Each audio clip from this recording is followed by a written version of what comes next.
जैसी संगत वैसी रंगत। बहुत समय पहले आनंदपुर नामक राज्य में महाराज विक्रम रहते थे। वे न्यायप्रिय और दयालु शासक थे। पूरे क्षेत्र में उनकी ख्याति दूर दूर तक फैली थी। किंतु उनकी सबसे बड़ी चिंता यह थी कि उनके कोई संतान नहीं थी। एक दिन राजमहल में महर्षि अगस्त्य का आगमन हुआ। महाराज ने उनका भव्य सत्कार किया। जब वे प्रस्थान करने लगे तो उन्होंने राजा से कहा, राजन, मैं तुम्हारी सेवा से प्रभावित हूँ।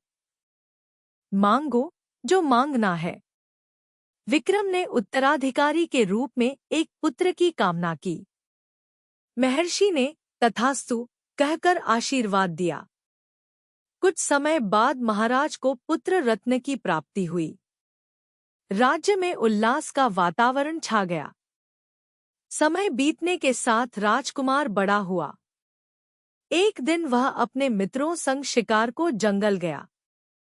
पूरे दिन कोई शिकार न मिलने पर लौटते समय उसने एक हिरण देखा और उसका पीछा करते करते एक अजीब बस्ती तक पहुंच गया।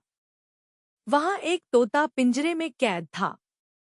तोता अचानक जोर जोर से चिल्लाने लगा, जल्दी आओ, राजकुमार है, इसे लूट लो। राजकुमार को समझ आ गया कि यह डाकुओं की बस्ती है। वह तुरंत अपने घोड़े पर सवार होकर भाग निकला। कुछ दूरी पर उसे एक आश्रम मिला।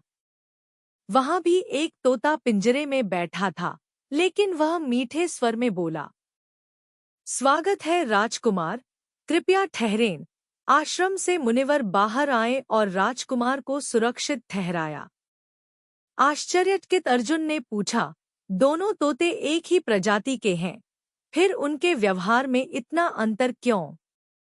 मुनिवर ने समझाया, राजकुमार, यह सब संगत का प्रभाव है। जो जिस संगत में रहता है, उसका व्यवहार भी वैसा ही बन जाता है। नैतिक सीख। जैसी संगत होती है, वैसी ही रंगत होती है।